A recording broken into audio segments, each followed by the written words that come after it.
Hey, what's going on, folks? Today is March 23rd, and if you happen to be watching this video on a day that's not March 23rd, I promise you can certainly watch it. It's going to apply to you. This just happens to be a series where I'll have a video for every day of the year so that at some point you'll get it synchronized with your schedule and you can watch a video once a day for the rest of time.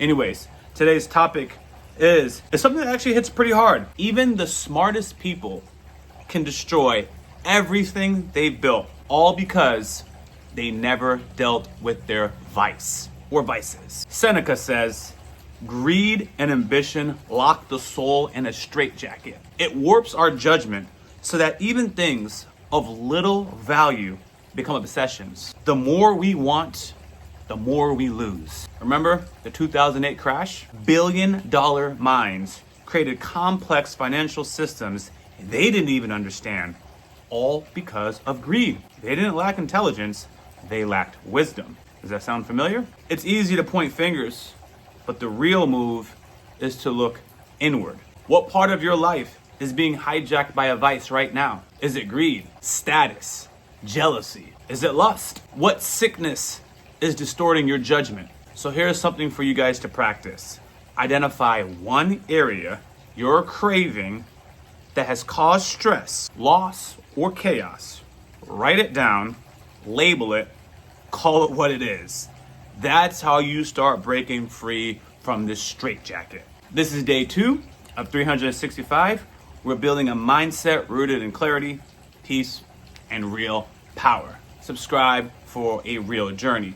Now, I'm going to talk personally because this one really spoke to me, so I'm just going off the cuff. And I often get caught in my vices of ambition. I feel like that's my biggest one. A lot of times, a vice, in my opinion, because I feel like when you read these things, they apply differently to different people. There's always something to take away, and you can revisit the same thing and have a different thought process. So ambition is a great quality. It pushes us forward. I find myself oftentimes a slave to my ambition where I can't turn it off. I got to keep moving forward.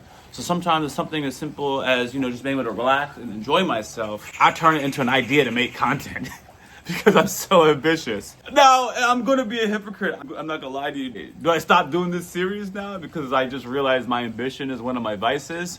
Or do I prioritize what I focus on? Do I find time elsewhere? I don't have the answer today, but I do recognize that this ambition can be a shackle for my personal freedom. However, it's unfortunate, when I started reading this book, I started reading it, so let me put this in perspective.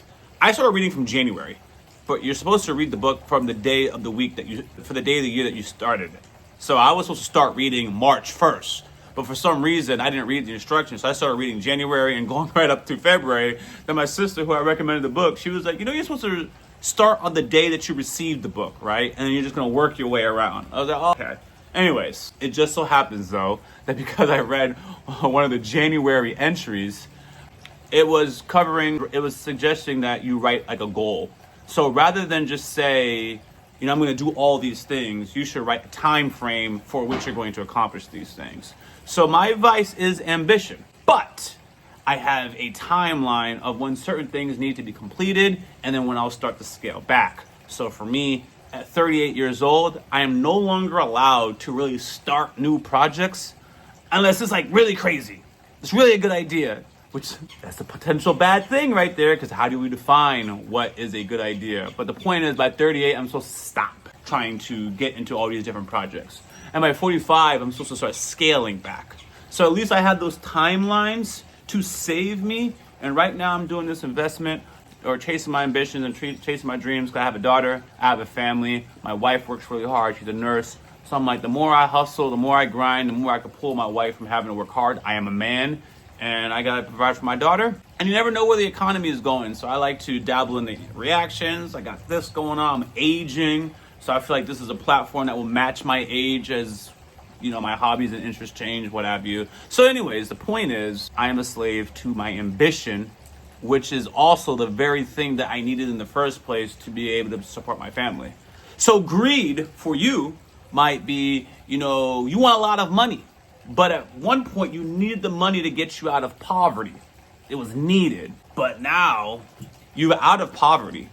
You're the richest man on the block, but now your greed has caused you to undermine people.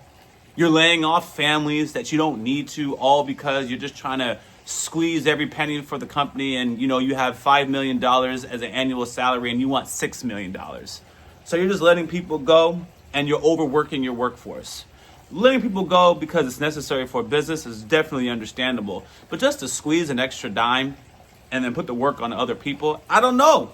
That's up to you guys. I'm not here to preach morality. I'm just explaining how some of these things can lead to our downfall. And then you end up starting making emotional decisions that are crippling or damaging to you. So circling back to my ambition, in the beginning of my content creation journey, I neglected my health. I'm in good form now, but I put on a lot of weight. I had a strong drinking habit because I was like, I gotta grow this channel as best as possible. It was very stressful. I didn't have enough things to protect me mentally, and I just had a bad eating habit, bad drinking habit. I'm out of those things now, and I'm on to a better path. And that was because as I was locked onto the course, I just lost sight of some of the things that was important to me, such as my health. And I feel like it should have been important. If you see my before pictures, I was in great shape. I lost it. So it's not like I don't know any better. It's not like health was foreign to me or like I was not in good shape previously. Really just had these goggles on and just couldn't see it. And that can happen to you guys. It's something that doesn't seem so negative, but you're really thinking about it. You're shackled to it. It's possibly destroying a part of your life. Now, in my case, as we're wrapping up this video, I don't know what the consequences are going to be, 60 years from now. I'm not a health expert, but I can at least say it was for a short window that I allowed my ambition to really grip a hold of me, that I neglected certain things until I got into a certain position in life where it was easier for me to have a coach, have someone holding me accountable, and then get myself to where I need to be. And I don't think I'm ever going to be blindsided again. Sometimes having something, losing it, and then working hard to achieve it again, you fooled me once, but you're not going to fool me again. Something like that. You're not likely to screw up twice. Actually, I changed my mind. There's a lot of people who will screw up 2, 3, 4 times. But I mean, you should learn your lesson though. It just if you're failing over and over again at the same thing, we're just in a different category. For me, the only times I'm gonna fail, and now I'm just rambling, the only time I'm gonna fail over and over again is like on a business venture. But I keep changing the idea. Like this is not the first. I tried multiple channels. I'm gonna say 3 of them are successful, but half of them fail. But that's okay. You start something for 90 days, 6 months or whatever, it doesn't work out. Sometimes it's good to fail early and then move on to something else. So as far as I'm concerned, I have 3 successful channels based on my criteria of success. So the point is, it is okay to fail in certain things, but you change. I was trying faceless videos. That's not working. I'm gonna show my face. I'm gonna be able to speak off the dome. I'm gonna stick to topics that I'm more comfortable with. And that was my journey. So, hey, Ace, that's you, boy. Come here. Whatever. You saw him poke his head out? Come here, boy. Come here. Come here. You wanna go outside, don't you? Say what up to everybody. What up? Anyways, go to your house. Go ahead. Go to your house. Go. I don't know what you're out here for. All right. Go to your house. I don't want him thinking that he can pee out here in the patio. Anyways, I appreciate you guys for watching this video. This was longer than the previous one. So the way my format's going to be, certain things I'm going to know more from personal experience, and I'll talk on those, and if not so much.